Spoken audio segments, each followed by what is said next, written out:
प्यारे बच्चों, यायावर साम्राज्य में हमने अभी तक चंगेज खान से पहले मंगोलियाई समाज की परिस्थितियां देखी।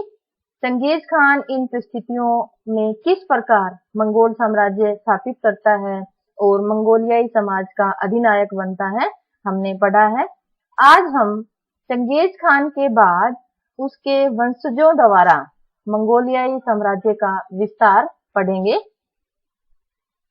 मैप पर देखिए बच्चों, 1227 में चंगेज खान की मृत्यु के समय मंगोलियाई साम्राज्य जो रेड बाउंड्री में दिया गया है, चीन की महान दीवार दिखाई गई है बच्चों। और जो लाइट ग्रीन अक्षेत्र है, ये वे अक्षेत्र हैं जो चंगेज खान की मृत्यु के बाद उसके वंशजों द्वारा विभिन्न अभियानों के दौरान जोड़े गए। इसका अध्ययन हम करेंगे। चंगेज खान की मृत्यु के बाद साम्राज्य उसके 4 बेटों, सबसे बड़ा बेटा जोची, दूसरे नंबर पर चगताई, ओगोदई और तोलोई, 4 बेटों में साम्राज्य बट जाता है बच्चों। जोची को रूस का स्टेपी प्रदेश मिलता है, जिसे गोल्डन होर्ड या सुनहरा गिरोह कहा जाता है। मैप पर देखिए बच्चों, रूस का स्टेपी प्रदेश। चगताई को तुरान का स्टेपी प्रदेश और पामीर के पहाड़ का उत्तरी क्षेत्र मिलता है। देखिए बच्चों, तुरान का स्टेपी प्रदेश। बच्चों, जिस साम्राज्य की हम बात कर रहे हैं, मंगोलियाई साम्राज्य की, चंगेज खान ने अपने बेटों में जब यह साम्राज्य का विभाजन किया तो उनकी कोई निश्चित सीमाएं नहीं थी। ये सीमाएं बाद में तब बनती हैं जब मंगोलियाई साम्राज्य में आंतरिक कलह की शुरुआत होती है। उसका अध्ययन हम आगे करेंगे। फिलहाल जो हम पढ़ रहे हैं उनकी कोई निश्चित बाउंड्री नहीं है। तो तुरान का स्टेपी प्रदेश हम पढ़ रहे हैं जो चगताई साम्राज्य का हिस्सा था। तीसरा बच्चों, ओगोदेई, जिसे चंगेज खान अपना उत्तराधिकारी घोषित करता है और महान खान की उपाधि दी जाएगी, ऐसा चंगेज खान ने ओगोदेई के बारे में कहा था। और ओगोदेई अपनी राजधानी कराकोरम में स्थापित करता है। 1227 से 1241 तक शासन करता है। कराकोरम देखिए बच्चों, यह वह क्षेत्र है जो ओगोदेई को मिलता है। चौथा जो बेटा तोलोई है, उसे पैतृक मंगोलिया भूमि मिलती है। देखिए बच्चों, पैतृक मंगोलिया भूमि तोलोई के अधीन है।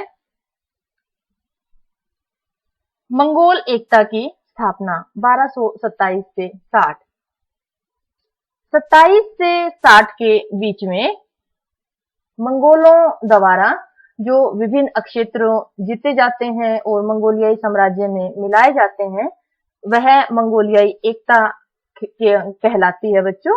1227 में हमने चारों बेटों के बारे में शासन पढ़ा कि कितना क्षेत्र इन्हें मिला। 1236 से 42 के बीच जोची का पुत्र बाटू ने रूस, हंगरी, पोलैंड और ऑस्ट्रिया पर आक्रमण किया और यूरोपीय अभियान में सफलताएं प्राप्त की। एक और बात बच्चों कि जोची क्योंकि सबसे बड़ा था, तो मंगोलियाई साम्राज्य की ज्यादातर शक्तियां जोची के पास थी और जोची का बेटा बाटू यूरोपीय अभियानों में सफल होता है और मंगोल साम्राज्य देखिए, बाटू द्वारा किए गए अभियान सफल होते हैं और जो ब्लू लाइन में लाइट ग्रीन क्षेत्र दिखाया गया है, यह मंगोलियाई साम्राज्य का हिस्सा बनता है।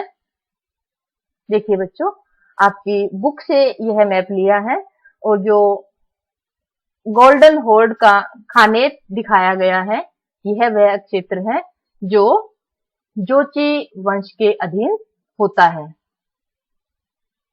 दूसरा जो बेटा है चगताई, उसके बाद तीसरा ओगोदेई है। ओगोदेई का बेटा है बच्चों गुयूक, और 1246 से 49 तक का जो समय है गुयूक का है। चौथा बेटा तोलोए के जो पुत्र हैं मोंके 1251 से 60 तक, और अपने शासनकाल में 1253 से 55 तक मोंके ईरान और चीन में पुनः आक्रमण करता है।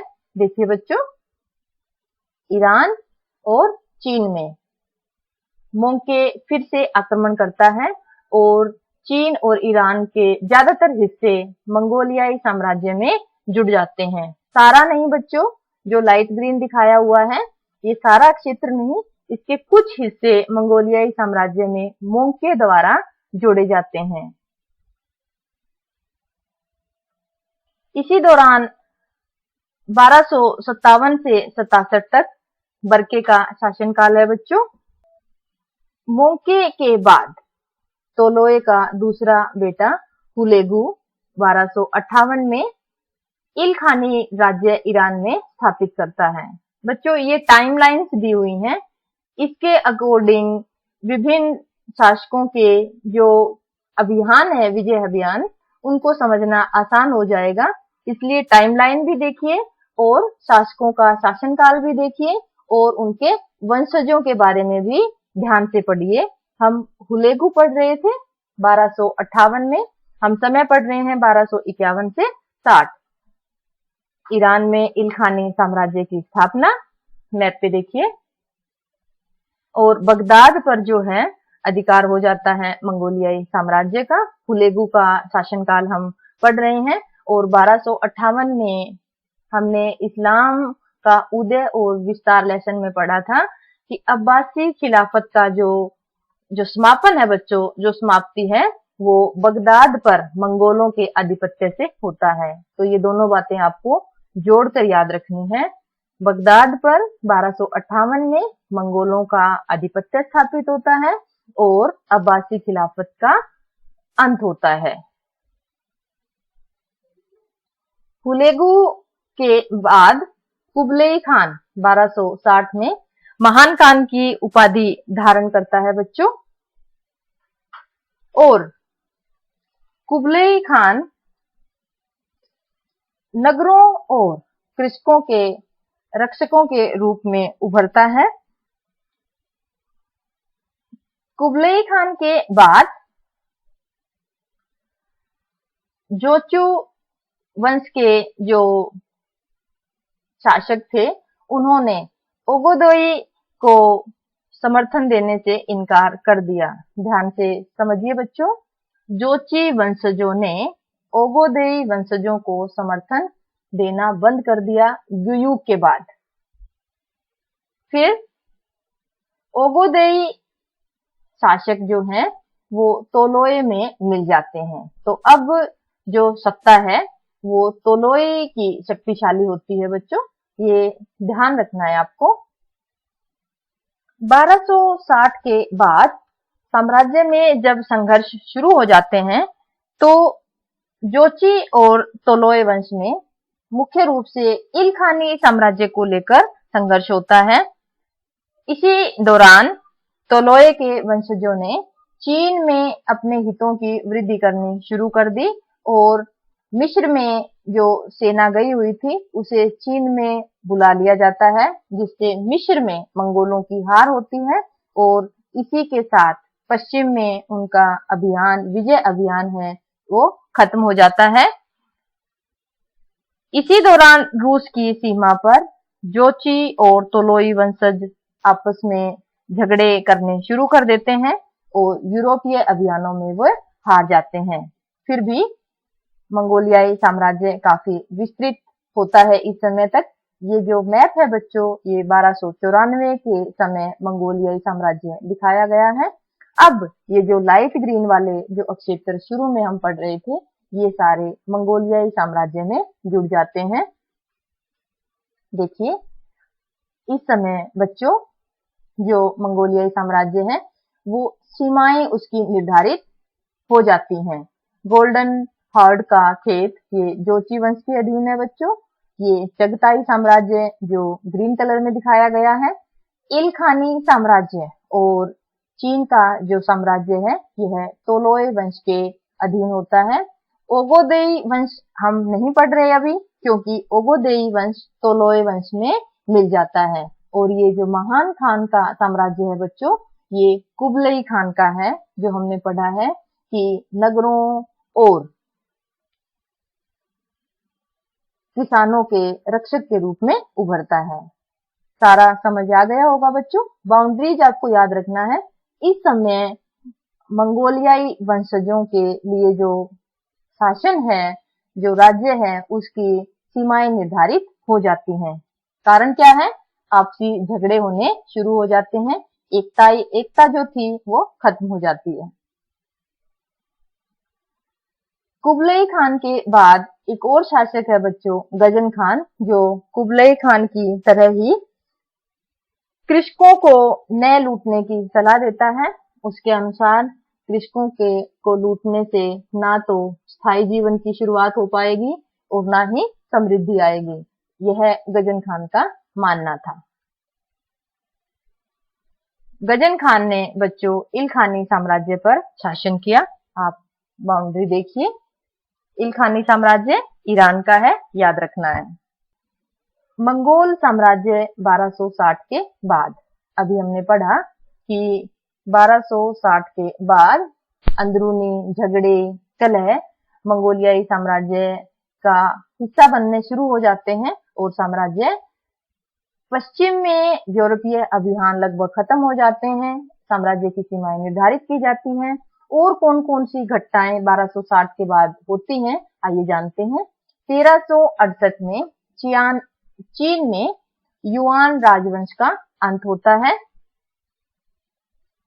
तैमूर का शासन 1370 से 1405 तक।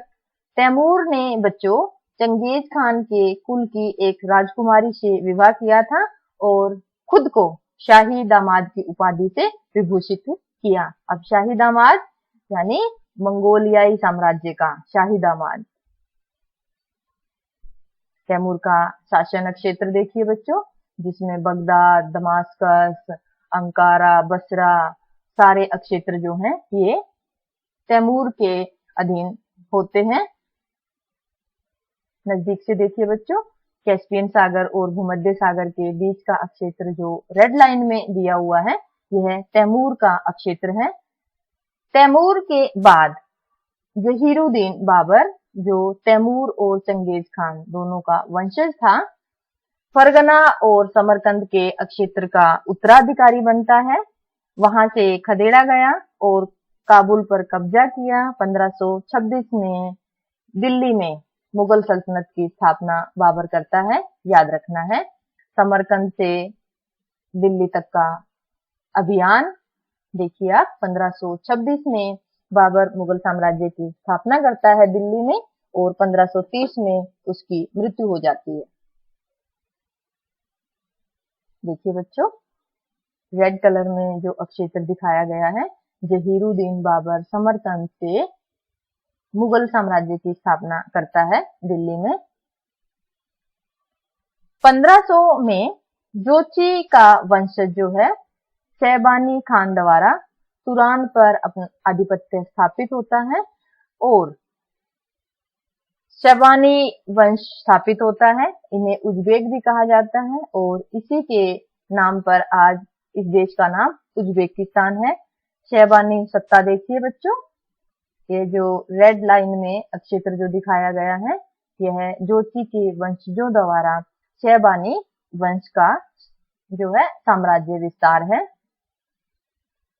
1759 में चीन के मांचू शासकों ने मंगोलिया पर विजय प्राप्त कर ली और यह क्षेत्र देखिए बच्चों, जो चीन मंगोलियाई साम्राज्य के अधीन था।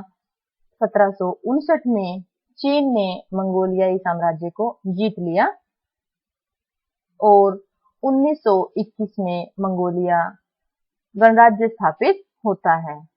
तो हमने चंगेज खान से 1921 मंगोलिया का गणराज्य बनने तक का अध्ययन किया है मंगोलिया का। आशा है आपको अच्छे से समझ आ गया होगा। खूब पढ़िए, खूब मेहनत कीजिए। धन्यवाद।